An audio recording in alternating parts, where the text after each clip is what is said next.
ஆ, புடமிடப்பட்டவைகள் யார் படிக்கிறா? யார் படிக்கிறது? Very good. நான்சி, நல்ல சத்தமா படிங்க. தேவனுடைய வசனம் எல்லாம் தேவனுடைய வசனம் எல்லாம் புடமிடப்பட்டவைகள் புடமிடப்பட்டவைகள். ஆ, தம்மை அண்டிக் கொள்ளுகிறவர்களுக்கு அவர் கேடகமானவர். இரண்டாவது பகுதி தான் இன்னைக்கு செய்தி. தம்மை அண்டிக் கொள்கிறவர்களுக்கு அவர் கேடகமாய் இருக்கிறார். அந்த அவர் என்ற இடத்துல இயேசு கிறிஸ்துன்னு போட்டுக்குவோமா? தம்மை அண்டிக் கொள்கிறவர்களுக்கு இயேசு கிறிஸ்து கேடகமாய் இருக்கிறார். உடனே கேடகன்னா என்னன்னு ஒரு கேள்வி வருதா இல்லையா? வருதா? கேடகன்னா அது என்னது? இட்லி பார்த்துருக்கோம், தோசையெல்லாம் பார்த்துருக்கோம். கேடகன்னு ஒரு புதுசாக ஒரு வார்த்தை வருது. அது ஏதோ டிஃபனோ? எனக்கும் தெரியாது, கேடகம் நான் பார்த்ததில்லை. அதை போய் நான் ஆராய்ச்சி பண்ணும்போது கேடகம் என்பது தன்னை பாதுகாத்து கொள்ள, எதிரினிடத்திலிருந்து தன்னை பாதுகாத்து கொள்ள இடது கையில பிடிச்சிருக்கிற ஒரு ரவுண்டு இருக்கும், அல்லது இப்படி இருக்கும் ஒரு பொருளுக்கு தான் either metal or a thing அப்படின்னு போட்டிருக்கு. அது ஒரு உலோகத்தினால் ஆயிருக்கலாம், அல்லது மரத்தில் கூட செஞ்சுருக்கலாம். கேடகம்னா என்னன்னா, இதில் கத்தி, நம்மளாம் யார் போர் வீரனை பார்த்துருக்கோம், நமக்கெல்லாம் ஒன்றும் தெரியாது. இந்த கையில் கத்தி வச்சுருப்பான், இந்த கையில் இந்த தடுப்பு வச்சுருப்பான். அந்த தடுப்புக்கு தான் கேடகம்னு பேர். இது எதுக்கு யூஸ் ஆகுன்னா, அவன் அங்கேருந்து ஒரு கல் விட்டாச்சுன்னா இதில் தடுத்துருவான், போய்கிட்டே இருப்பான். ஒரே இடத்துல நிற்கிறவன் இல்லை போர் வீரன். எஸ்ட் மார்ச் ஆன். அங்கே கமாண்டர் என்ன சொல்லியிருப்பான்? மார்ச் ஆன்னு சொல்லியிருப்பான். அப்போ என்ன பண்ணியிருப்பான்? இப்போ இருக்கிறவன் இதில் ஒரு துப்பாக்கி வச்சுருப்பான். கத்தியெல்லாம் இப்போ வேலைக்கு ஆகாது. துப்பாக்கி வச்சுருப்பான், இதில் இதை வச்சுருப்பான். இந்த உலோகத்தில் ஆன அந்த கேடகம் வச்சுருப்பான், ஷீல்டு. நான் அதை உள்ளே போய் பார்த்தேன். அந்த ஒவ்வொரு வார்த்தைக்கும் ஒரு எக்ஸ்பிளனேஷன் இருக்குது. அது இப்போ நமக்கு தேவையில்லை. SHIELD இல்லையா? எஸ்ஸுக்கு ஒரு வார்த்தை போட்டிருக்கு, ஹெச்சுக்கு ஒன்று போட்டிருக்கு, ஐக்கு ஒன்று போட்டிருக்கு, ஈக்கு ஒன்று போட்டிருக்கு, எல்லுக்கு ஒன்று போட்டிருக்கு, டிக்கு ஒன்று போட்டிருக்கு. இந்த 4 தொழில் சேர்ந்தது தான் அதுக்கு ஷீல்டுன்னு பேர் வச்சுருக்கான். அது ஒன்றும் இல்லை. இன்றைக்கி அமலாக்கத்துறைன்னு ஒரு துறை இருக்குது நம்ம கவர்மெண்ட்டில். ரொம்ப தலையாட்டினீங்கன்னா உடனே அமலாக்கத்துறை வீட்டுக்கு வந்துடும் செக் பண்ணுறதுக்கு. என்ன, நிறைய வருமானத்தை அதிகமாக பொருள் சேர்த்தா, சொத்து சேர்த்தா அமலாக்கத்துறை. வெளிநாட்டிலேருந்து இல்லீகலாக பணத்தை கொண்டு வந்து அமலாக்கத்துறை. அப்படின்னா என்ன அர்த்தம்னா, அந்த 6 வார்த்தையினுடைய டெஃபினிஷன் நான் சொல்கிறேன், அர்த்தத்தை சொல்கிறேன். ஒரு தேசத்தை, தன்னுடைய தேசத்தை பாதுகாத்து கொள்ள ஒரு நாடு வச்சிருக்கிற ஒரு டிபார்ட்மெண்ட்டுக்கு பேருக்கு தான் ஷீல்டு. உண்மையான பேர் தான் இந்த ஷீல்டு தான். 2011 ரிட்டையர் ஆகிறதுக்கு முன்னாடி கொஞ்சம் ப்ரீ ரிட்டையர்மெண்ட் ட்ரைனிங் ஒன்று கொடுப்பாங்க. அப்படின்னா என்ன அர்த்தம்னாப்பா, இவ்வளோ நாள் பேங்க்கில் வேலை செஞ்ச, ஒரு வாரம் எங்ககிட்ட வா, நல்லா சாப்பிடு, ஊர் சுற்றி பாரு, டாக்டர் சொல்கிறதெல்லாம் கேட்டுன்னு போ, ரிட்டையர் ஆனதுக்கப்புறம் அதை ஃபாலோ பண்ணுன்னு அர்த்தம். கல்கட்டா ட்ரைனிங் காலேஜில் கூப்பிட்டுருந்தான், போயிருந்தேன். எங்களுக்கு டெய்லி காலையில் 2 டாக்டர், சாயந்தரம் 2 டாக்டர். 60 வயசு ஆயிடுச்சுன்னா உங்களுக்கு என்னெல்லாம் மாறுதல் வரும், நீங்கள் எப்படியெல்லாம் ஜாக்கிரதையாக இருக்கணுன்றதை சொல்கிறது தான் அது. ஒன்றும் கிளாஸெல்லாம் ஒன்றும் கிடையாது. மார்னிங் 2 டாக்டர் வருவார், ஈவினிங் 2 டாக்டர், கல்கட்டா டாக்டர்ஸ் வருவாங்க. போர்டில் 60 வயசு ஆச்சுன்னா என்ன நடக்கும் இந்த பாடியிலன்றதை சொல்லுவாங்க, நீங்கள் எப்படி இருக்கணும்னு சொல்லுவாங்க. கடைசி நாள், ஒரு நாள் முன்னால் என்ன பண்ணுங்க, ஏம்பா காலையில் எல்லோரும் என்ன பண்ணுங்க, சாப்பாடு கட்டி கொடுத்துட்றோம். மெஸ், அது காலேஜ் மெஸ் எல்லாம் ஒன்று, சாப்பாடு கட்டி கொடுத்துட்றோம். ஒவ்வொருத்தருக்கும் ஒரு 100 ரூபாய், 100 rupees ஏதோ கொடுக்குறாங்க, பணம் கொடுத்துட்றோம். ஒரு காரு, ஒரு வண்டி, ஒரு வேன் ஏற்பாடு பண்ணி கொடுத்துட்றோம். போய் கல்கட்டாவை சுற்றி பார்த்துட்டு வாங்க அப்படின்னு காலையிலே அனுப்பிட்டாங்க. 8 மணிக்கு எங்கள் வேன் புறட்டுருச்சு. நாங்கள் ஒரு 30 பேர். அதாவது அந்த மாதத்தில் யாரெல்லாம் இந்தியாவில் ரிட்டையர் ஆகணும் அத்தனை பேரும் வந்திருக்கான். நான் 30 ஜூன் ரிட்டையர் ஆகிறேன். அந்த மாதத்தில் ரிட்டையர் ஆகிற அத்தனை பேரும் அந்த ட்ரைனிங்கில் வந்திருக்கான், ஆல் ஓவர் இந்தியா. அப்போ விக்டோரியா மஹால்னு ஒரு இடத்துக்கு கூட்டிகிட்டு போனாங்க கல்கட்டாவில். அது ஒரு மியூசியம், பழைய காலத்து பொருளை வச்சிருக்கிற மியூசியம். அங்கே போய் தான் நான் அந்த ஷீல்டை பார்த்தேன், கத்தியை பார்த்தேன். ஆங்கிலேயருக்கு விரோதமாய், இங்கிலீஷ்காரனுக்கு விரோதமாய் நம்ம தேசத்து ஆட்கள் சண்டை போட்டான் இல்லையா, அந்த சண்டை போடும்போது லெஃப்டில் இந்த கேடயத்தை வச்சுக்கிட்டு ரைட்டில் கத்தியில் என்ன பண்ணியிருக்கான், வெட்டியிருக்கான்.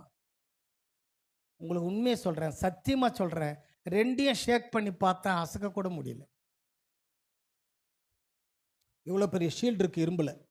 அப்படி சும்மா ஷேக் பண்ணலான்னு பார்த்தேன், அந்த கத்தி அப்படி லேசாக தூக்கி பார்த்தேன், அதுவும் முடியல. அப்படிப்பட்ட பலமான வெயிட்டான ஒரு பொருளை என்ன பண்ணியிருக்கான் ஒருத்தன், லெஃப்ட்லேயும் ரைட்லேயும் பிடிச்சின்னு போயிருக்கான், வெட்டிக்கிட்டு போயிருக்கான்.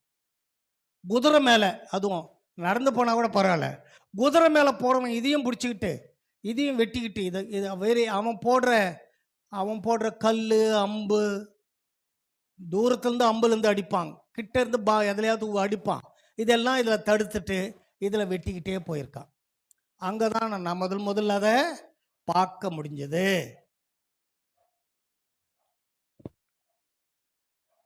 கொஞ்ச நாளைக்கு முன்னாடி ஒரு பெரிய டிசீஸ் வந்தது, என்னன்னு சொல்லுங்க, அந்த வசனத்தை மறுபடியும் படிங்க. தேவனுடைய வசனம் எல்லாம் புடமிடப்பட்டவைகள், தம்மை அண்டிக் கொள்ளுகிறவர்களுக்கு அவர் கேடகமானவர்.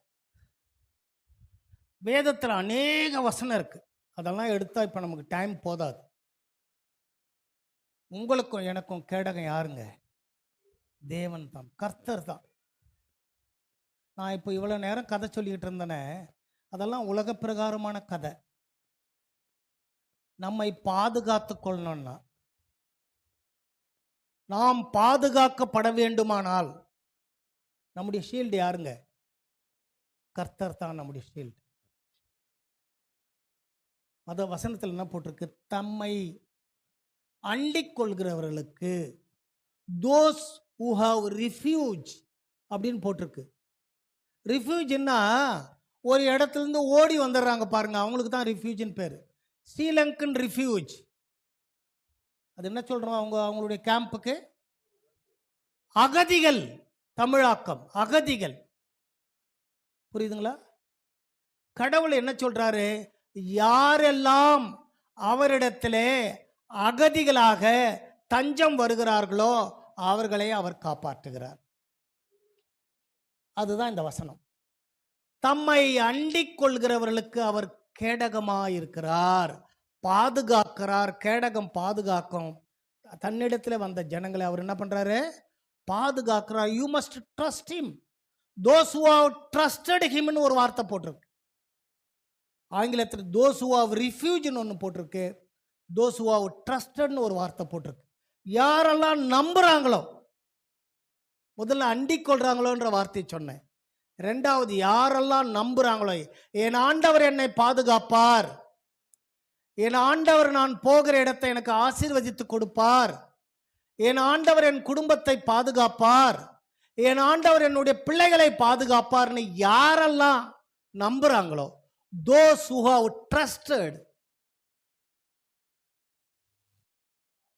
he shield, அவர் கேடகமாயிருக்கிறார், அவர் கேடகமாயிருக்கிறார். எனக்கு அருமையானவர்களே, ஆகவே இன்னைக்கு இருக்கிற இந்த டெக்னாலஜியில், இன்னைக்கு இருக்கிற இந்த உலக ஸ்டைலில், லைஃப் ஸ்டைலில் கர்த்தரை விட்டால் நமக்கு யாருமே இல்லை. அவர் மாத்திரமே எந்த நேரத்தில் உங்களுக்கு என்ன செய்யணும், எந்த நேரத்தில் உங்களை பாதுகாக்கணும். செட்டையின் கீழ் அடைக்கலான் குருவி அந்த குஞ்சுகளை எப்படி பாதுகாக்குதோ, செட்டையை மூடி கோழி தன் குஞ்சுகளை பாதுகாக்கிறது போல கர்த்தர் தான் என்ன பண்ண முடியும்? உங்களை பாதுகாக்க முடியும். எப்பொழுது? நீங்கள் அவரை நம்பும் போது. எப்பொழுது? நீங்கள் அவரிடத்தில் தஞ்சம் அடையும் போது. கர்த்தாவே நீர் பார்த்துக்கொள்ளும், கர்த்தாவே நீர் பார்த்துக்கொள்ளும். எனக்கு ஒன்றும் தெரியாது, என்ன என் வீட்டில் என்ன நடக்குதுன்னு எனக்கு தெரியாது, எப்போ நடக்கும்னு எனக்கு தெரியாது. கர்த்தர் மாத்திரமே எனக்கு அருமையான மக்களே நம்மை பாதுகாக்கிறவராயிருக்கிறார். சங்கீதம் 33:20 பாருங்க. நம்முடைய ஆத்துமா கர்த்தருக்கு காத்திருக்கிறது. அவரே நமக்கு துணையும் நமக்கு கேடகமும் ஆனவர். நம்முடைய ஆத்துமா யாருக்கு காத்திருக்கிறது? கர்த்தருக்கு காத்திருக்கிறது. கிறிஸ்தவனுடைய நம்பிக்கையே கர்த்தர் தான். இவ்வளோ ஜனம் இருக்கிறாங்க கண்ணம்பாளையத்தில், நம்ம ஒரு சிறு கூட்டமாக உட்காந்துட்டு இருக்கிறோம். நம்முடைய நம்பிக்கை யாரு? கர்த்தர். நம்முடைய நம்பிக்கை கர்த்தர். எவ்வளோ போராட்டம் இருக்கு வாழ்க்கையில். நான் உங்ககிட்ட இருக்கிற பேசிக்கிறேன், நானே கூட எத்தனை போராட்டங்களை எதிர்க்கு இந்த ஏஜில். ஐ ஆம் டாக்கிங் அபவுட் மை ஏஜ். எல்லாம் ஓய்ந்து போச்சு. பென்ஷன் கொடுத்துட்டு இருக்கான், ஓய்வு ஊதியம். அது பேர் என்ன பேர்?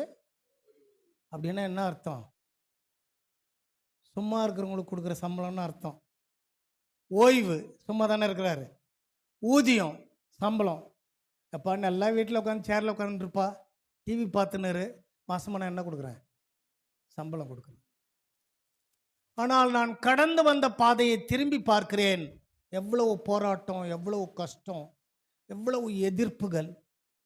ஆனால் அவை எல்லாவற்றுக்கும் என் தேவனாகிய கர்த்தர் எனக்கு எதுவாக இருந்தார்? கேடகமாக இருந்தார்.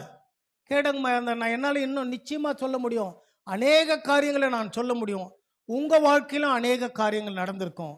கர்த்தரை நம்புங்கள், அவர் உங்களுக்கு கேடகமாக இருக்கிறார், உங்களை பாதுகாக்கிறார்னு அர்த்தம். பெயின் ஸ்கூலில் என் பிள்ளைகளை, எனக்கு நுங்கம்பாக்கம் பிரான்ச்சு, என் பிள்ளைகளை பெயின் ஸ்கூலில் இறக்கி விட்டுட்டு நான் முன்னாடி பார்த்துருக்கணும். அதுக்கு பதிலாக நான் அந்த ரைட் சைடில் திரும்பணும், ஹேட் ஹவுஸ் ரோடில் திரும்பணும், புந்தமல்லி ரோடு போகிறது. நான் முன்னாடி பார்க்குறத விட்டுட்டு பின்னாடி அந்த ரைட் சைடில் இருக்கிற கண்ணாடியில் பின்னாடி யாராவது வரானா அப்படின்னு பார்த்துட்டு போய் திரும்புகிறேன். எதிரில் ஒரு ஜீப்பு நிற்குது. அவர் நிறுத்திட்டார். அவர் என்ன பார்த்துட்டார், அந்த டிரைவர். ஆஹா, பையன் வேற ஏதோ யோசனை பண்ணிட்டு இருக்கிறான் அப்படின்னு அவரு ஜீப்பை நிறுத்திட்டார். நான் வந்த ஸ்பீடில் நேராக போய் ஜீப்பில் மோதி, ரொம்ப ஸ்பீடு இல்லை இருந்தாலும் அதில் மோதல்ல என்னை தூக்கி அப்படியே வெளியே போட்டுருச்சு. வண்டியை விட்டு அப்படியே பறந்து போய் தான் தூரத்தில் விழுந்தேன். ஆனால் நீங்கள் நம்ப மாட்டீங்க எனக்கு அருமையானவர்களே, என்னை யாரோ 2 கையில் அப்படி பிடிச்சி அப்புறமா தரையில் விட்டா மாதிரி ஒரு ஃபீலிங். எனக்கு ஒன்றும் ஆகலை. என்னை விட்டு உன்னை பிரிக்க முடியாது. எந்த சக்தியும் உனக்கு தொல்லைகளை கொண்டு வர முடியாது. அப்படி கொண்டு வந்தாலும் நீ அதை மேற்கொள்வாய். ஏன்னா நான் உனக்கு கேடகமாக இருக்கிறேன். உமக்கு நன்றி ஆண்டவரே. மீண்டுமா உம்முடைய மக்களுக்கு நான் கேடகமாக இருக்கிறேன், நீங்கள் எதற்கும் பயப்படாதீர்கள் என்று ஒரு சத்தியத்தை நீ சொல்லியிருக்கிறீர் ஆண்டவரே. உமக்கு ஸ்தோத்திரம், நன்றி செலுத்துகிறோம். உம்முடைய பிள்ளைகளை ஆசீர்வாதத்தோடு அனுப்பும். இயேசுவின் நாமத்தில் வேண்டிக் கொள்கிறேன் பிதாவே, ஆமென்.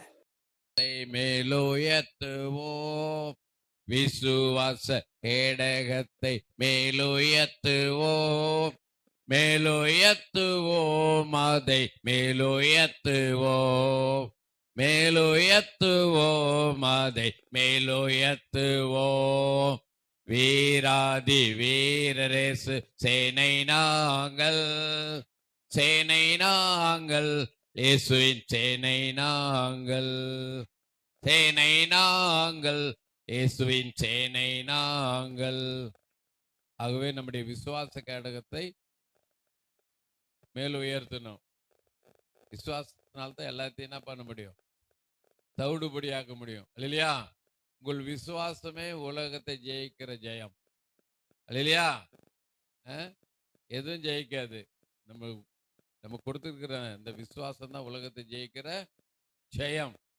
விசுவாசத்தினால வராத எல்லாமே பாவம்ன்றாரு. விசுவாசிக்கிறவர்களுக்கு எல்லாம் கூடும். அழகான சத்தியத்தை கொடுத்தார்.